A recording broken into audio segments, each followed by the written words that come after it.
बालेश्वर वकील संघ पक्षर आईनजीवी दिवस।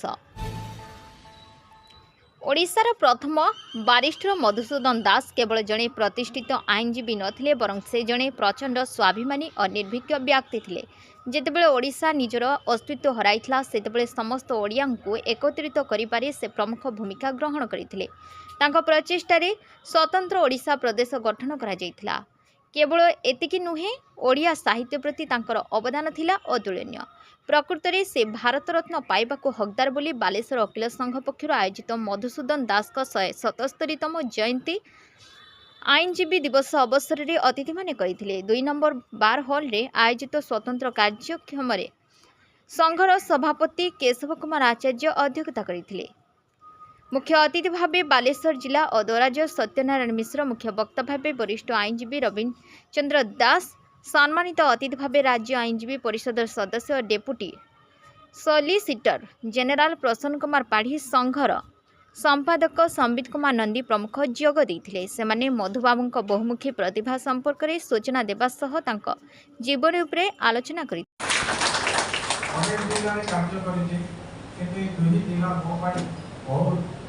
मूल्य रखे आज आम आईनजीवी दिवस पालन करुचे। जेहेतु पालन कर समस्ते मोर विश्वास जे अटे बोलते समस्ते पढ़ी आसवे मधुबाबू कौटी जन्म होते जन्म होते जन्म तारीख कौन आशा कर समस्ते पढ़ी कहीं जो खबर कागज खोली सरकार बहुत जन वकील भाई भौणी मान बहुत शुभेच्छा अच्छी से विशेषकर केशव कली जीपी आखिर आसला तो समस्ते जानते जन्म आप कह मधुबाबू ନିଜସ୍ୱ ନାଁ ହେଲା ପିତାମାତାଙ୍କ ନିଜୁଆ ନାଁ ହେଲା ଗୋବିନ୍ଦ ବଲ୍ଲଭ ଚୌଧୁରୀ। ଚୌଧୁରୀ ସାର୍ ଅଛନ୍ତି ସତ୍ୟବାବାପୁର ସାଦେପୁର ପାଖରେ ଗୋଟେ ଛୋଟ ଗ୍ରାମ କଟକ ଜିଲ୍ଲା। ସେ ସେଇଠି ଜନ୍ମ ହୋଇଥିଲେ। ସାର୍ ମଧ୍ୟ କଟକ ଜିଲ୍ଲା ଆମ ଯାହାକୁ ସମ୍ମାନ କରିବା ଆଜି ଡକ୍ଟର ନନ୍ଦ ମଧ୍ୟ ଏସ୍ କମ୍ପ୍ୟାକ୍ଟ ସେଇ ଜିଲ୍ଲାର। ତ ଆମେ ଆଜିକୁ 178 177 ନିଅନ୍ତୁ 177 ତାଙ୍କର ଜନ୍ମ ଦିବସ ପାଳନ କରୁଛେ। କ'ଣ ପାଇଁ ଆଉ 22 ବର୍ଷ ପରେ 200 ବର୍ଷ ହେଇଯିବ। ଆମେ କ'ଣ ପାଇଁ ସେଇ ମଣିଷଟାକୁ ଏତେ ମନେ ପକାଉଛୁ? ଏଇଟା ଓକିଲ ଦିବସ ଯୋଉ ଦିନରୁ ଆମେ ପାଳନ କରୁଛୁ ସେଦିନ ତାକୁ ମନେ ପକାଉଛୁ। ଆଉ ଯେତେବେଳେ ଛୋଟ ବି ଥିଲା ଆମେ ସମସ୍ତେ ଆମର ସ୍କୁଲରେ ତାଙ୍କ ବିଷୟରେ ପଢ଼ୁଛୁ। ଆପଣମାନେ ସେ କବିତାଟି ଜାଣିଥିବେ, ମୁଁ ତ ଦୋହରେଇ ପାରିବିନି। ମୁଁ ମଧୁ ବାରିଷ୍ଟର ଭଳିଆ ହେବି ଏ ଗୀତ ପ୍ରାୟ ଅଳ୍ପ ବହୁତ ସମସ୍ତେ ଜାଣିଥାଏ। କାହିଁକି ଆମର ସନ୍ଦୀପ ବାବୁ କହିଲେ ଆମର ପୁରୀ ଟେମ୍ପୁଲ ଆଡମିନିଷ୍ଟ୍ରେସନ ସେଟା କହିବି ମୁଁ ଟିକେ ପରେ। ମୋର ବିଚାରରେ ମଧୁବାବୁଙ୍କର ମୋର ବ୍ୟକ୍ତିଗତ ମତ ଏଇଟା ଦୁଇଟା ଜିନିଷ ମୋତେ ମୁଁ ତାଙ୍କୁ ସେଥିପାଇଁ ସମ୍ମାନ କରେ। प्रथमे है ये ओडिया जाति प्रति प्रीति स्नेह आ द्वितीय जिनस है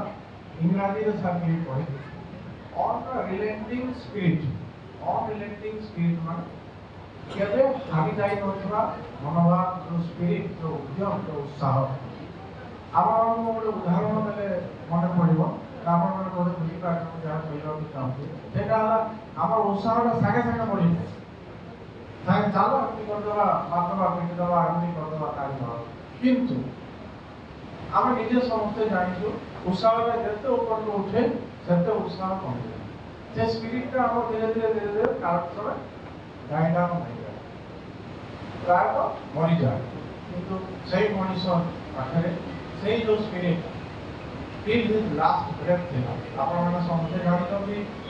उत्कल फैमिली करते उत्कल फैमिली बहुत उच्च कोटीर चमड़ा जिनस या कहीं बंद होगा से बंद होवार कारण है उत्कल गौरव मधुसूदन दास के क्वालिटी उपरे कंप्रोमाइज कले। आम मैंने जोता मारुचु तो जोता टे टेढ़ा हुए आम जानू भल टेढ़ा जे आम माड़ कि क्वालिटी से कंप्रोमाइज गोटे सीएमटी जब से जोता कि जो चमड़ा बटन मारूला टे भी क्षीण रहा आउट हो रिजेक्ट हो आपने देखिए जानते सेकेंड स्टोर्स मान था जोटा कि डिफेक्टिव थी बड़ बड़ ब्रांडेड कंपनी ताको सेकेंड स्टोर रे बिक्री करते ताको कि सेकेंड स्टोर रो स्टॉक नथिला तो कालक्रमे सेटा व्यावसायिक दृष्टि लाभदायक होलानी सेटा बंद होला किंतु से गोटे छाड़ी होले सेटा होला फिलिपिन तार किसी काम जो भी कटक जाई कटक गली मध्य जाऊे से देखिए आदि से तारकसी काम से कटक जो विभिन्न कुशली कारीगर मैंने से जारी रखी आ मध्य हुए से कटक फेमस हाईकोर्ट छड़ा आउ गोटे कौ जिन कटक फेमस से तारकसी काम आम से कटक को कौन millennium city and also silver city बंधुगण 1936 मसीहा एप्रिल 1 रे जोड़े उत्कल दिवस आगे पालन करूँ से दिन ओडिशा राज्य आम पाई पर आप जानवा सकाशे कहि विभिन्न जातिभित्तिक राज्य होता दिनकू आप हरियाणा पूर्व पंजाब गोटे अंश विशेष था हरियाणा राज्य आप आंध्र प्रदेश नियंतु विभिन्न राज्य विभिन्न भाषा भित्तिक राज्य गुड़िक सृष्टि है कि भारत वर्ष अनडिवाइडेड इंडिया जहाँ उद्देश्य आज कार्यक्रम कर विषय दुई कथा कहि मधुबाबू मो दृष्टि से होती एक चलती विज्ञापन प्रत्येक लोकर सामने कई गोटे आदर्श था मधुबाबू जो आगे आदर्श नहीं नथिले प्रथम ओडिया बीए प्रथम ओडिया एमए प्रथम ओडिया एलएलबी आगे आदर्श कई नथिले से निजे निजर आदर्श सृष्टि करते ये दृष्टि मुझे गोटे विचार करे द्वितीय जिनस हूँ सांप्रदायिकता आउ धर्मांधता ये दुटा विषय जब आप देखिए गोटे विचार करें गोटे सब गोटे सरल रेखा थाए गोटे लक्ष्य रेखा थाए से केवे भेद करते जन्म होते हिंदू परिवार मौलवी ठार शिक्षा करते गोटे मुसलमान मौलवी ठार शिक्षा करते शिक्षा प्राप्त करते कि ख्रीष्टियान धर्म को आपणाई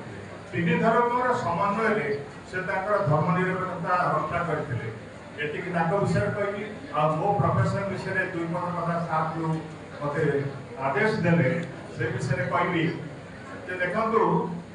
मोर आज 50 वर्ष हम रोगी देख सारे ये 50 वर्ष रोगी देखार समय भितर मु गोटे पटे देखी जटिल चिकित्सा शास्त्र कॉम्प्लेक्स मेडिकल साइंस अपर पक्षे हूँ जनसाधारण ये दुईटा भितर गोटे बड़ तफात रही बड़ फाक रही से सेतु को पूरण कर सी हूँ डाक्तर सी हूँ चिकित्सक यही परिप्रेक्षी में ओडिशा मेडिकल एसोसिएशन में गोटे कथा कही आम जो रोग लोक डाक्तर पाक जाऊँ for every ill that is a bill but the result is nil ये कथा शुणिक समस्त डाक्तर कौन एक कथा कहूँ मोर एक कथा कहबार उद्देश्य हूँ जे आज पर्यंत आम जिते डाक्तर समाज अच्छु 100 भाग डाक्तर जो भावी ने तादर पाठ पढ़ा सरला 80 भाग डाक्तर से गोटे मैथमेटिस्टिक अप्रोच नहीं बापटे जाती जो कि कॉर्पोरेट हॉस्पिटल थाए आ 20 भाग डाक्तर आमरी बढ़िया जो मैंने ह्यूमानिस्टिक अप्रोच नहीं गति करती आमको अपेक्षा करा पड़े कष्ट सहया पड़े किंतु आम गोटे होलिस्टिक मेथड को जीवन में आपणे मोर जीवन सारा मुझे होलिस्टिक मेथड को चिकित्सा करके सब्जेक्ट और ऑब्जेक्ट डायकोटमी से मुक्त नुहति रोगी से कहते रोगी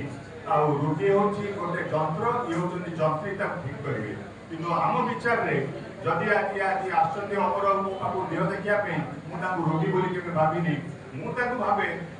अमर को आसने आईनजीवी किसी असुस्थता नहीं मुझे ठीक करदेवी मो पर से भरसा रखी मुझे यही भाव विचार करे यहाँ हूँ ह्यूमानिस्टिक अप्रोच आमर अप्रोच हूँ दुई पटे आपण मैंने विचार करेंगे आपण मैंने न्याय सर्वश्रेष्ठ दरकार ये कह पानी को विराम दूँ बड़ स्वप्न था जो लंग जर्नी 85 वर्षर जीवन शैली भितर तिरुधाम पर्यंत सी तीन कथा को मो चैलेंज बेसी इम्पोर्टाट दो प्रथम कथा हूँ वकिलाती निर्भीकता निर्भीकता आसे मुझे जानी 33 वर्ष वकिलाती भितर निजर ज्ञान कौशल जो निजर कमांड आसे सेटा आसे निजे आमे सेतिकी लीगली इक्विप्ड। मधुबाबू जो भलिया प्रैक्टिस करुथिले ताकर विषय अनेक कथा अच्छी। आज जगन्नाथ मंदिर ब्रिटिश सरकार पाखे जमी मामला हो कि साधारण लोक जीवन शैली से छुटिया केस पड़ी मधुबाबू प्राधान्य नाला किए मत के पैसा देव तापर मुझे केस सेटा गोटे शिक्षा आम महिला मानू वकिलाती आनिबा तांको आगाधारे बसेबा एटा सबटा बड़ प्राधान्य थिला मधुबाबू। तृतीय कथा केवल जने वकील वकिलाती सीमित न रही जने वकील अन्य जगह बहुत प्रकार कार्य करि पारिबो। मधुबाबू जनता दिग्दर्शन चमड़ा कारखाना हो छोट कुटीर शिल्प हो कि प्रेस मीडिया कार्य हो कि इंग्रेज शासन विरुद्ध में जो मूवमेंट होतला आज तो आमे भाग्यवान जे मधुबाबू जयंती पान करछ फकीरन पीठ में जो फकीरन ताकर सबुठर बड़ सहयोग थिले एवं फकीरनकर प्रत्येक कथा मधुबाबू सब कथा प्रतिमान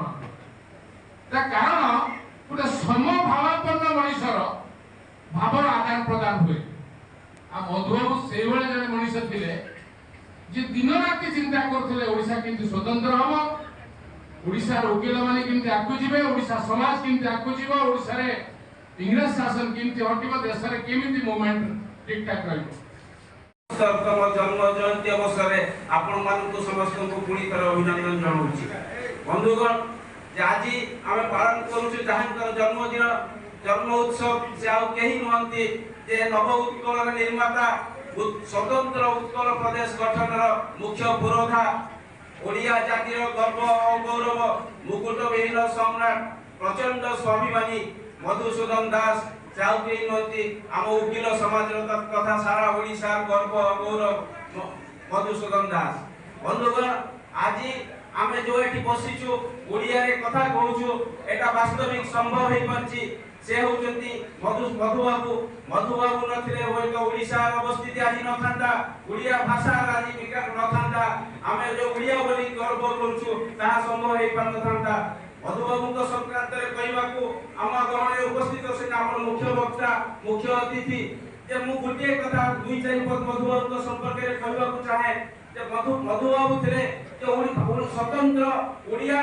भाषा भित्तिक राज्य गठन रे जो गठन हेछि तार थिले मुख्य पुरोधा से होचंती उत्कल गौरव मधुसूदन दास। बंधुगण ए कथा कहबाकू चाहे मधुबाबू को आमे डाकू उत्कल गौरव केही ताको उपाधि देई नाहांती जे उत्कल दीपिका जेहेतु से उत्कल गौरव बढ़ाइथिले उत्कल पई ओडिशा पई गौरव बानिथिले जे उत्कल दीपिका जो पत्रिका प्रकाश करथला से ताको उपाधि देइथिले उत्कल गौरव। आमे मधुबाबू को कहूछु कुलवृद्ध मध्य ताको केही उपाधि देइ नथिला। बंधुगण जे ओडिशा रयस्र जनसाधारण जो माने मधुबाबू को भल पाउथिले श्रद्धा और सम्मान रे मधुबाबू को डाकुथिले कुलवृद्ध मधुसूदन दास। बंधुगण ये होची मधुबाबू कर कथा जे ओडिशा रे जे स्वतंत्र उत्कल प्रदेश गठन पाई मधुबाबू कर भूमिका थिला अवर्णनीय। से निजको समर्पित देइथिले ओडिशा जातिर उन्नति पाई ओडिशा जातिर ओडिया भाषा रे विकास पाई मधुबाबू अहरह आजन्म संग्राम जारी रखिथिले। तेणु मधुबाबू को जीवन ओडिशा राजनैतिक इतिहास रे कृति कहिलो अत्युक्ति हेबो नाही। मधुबाबू कर व्यक्तित्व मधुबाबू कर गुणवत्तार पटांतर नाही एपन अतुलनीय। मु सामने दुईटी कथा कहिबी जो कथा मु कहिली प्रचंड स्वाभिमानी। बंधुगण मधुबाबू जेतेबेले जे बेंगल बिहार ओडिशा लेजिस्लेटिव असेंबली रे मधुबाबू को मंत्री पद पाइथिले स्वायत्त शासन विभाग रो मंत्री से थिले। जेतेबेले से स्वायत्त शासन विभाग रो मंत्री थिले ताको समय से विभिन्न प्रकार स्वायत्त शासन विभाग रो संस्कार आनिथिले जोटा लोकंक हाथ को क्षमता लोकल बोर्ड कोंतु म्युनिसिपालिटी कोंतु सीधा सड़क जो क्षमता लोकंक हाथ को क्षमता सेथिले से लड़ाई करी आनिथिले। ये होची मधुबाबू कर वैशिष्ट्य। मधुबाबू जेतेबेले कहिथिले जे आमे समस्ते सेवा करियो पई आसीछु आमे अवैतनिक भाव रे कार्य करिवा उचित मात्र दुखर कथा तो इंग्रेज सरकार ताको प्रत्याख्यान करथिले। सेथि भाई मधुबाबू निज मंत्री पद को तुच्छ करथिले मंत्री पद इस्तफा देथिले ए होचंती मधुबाबू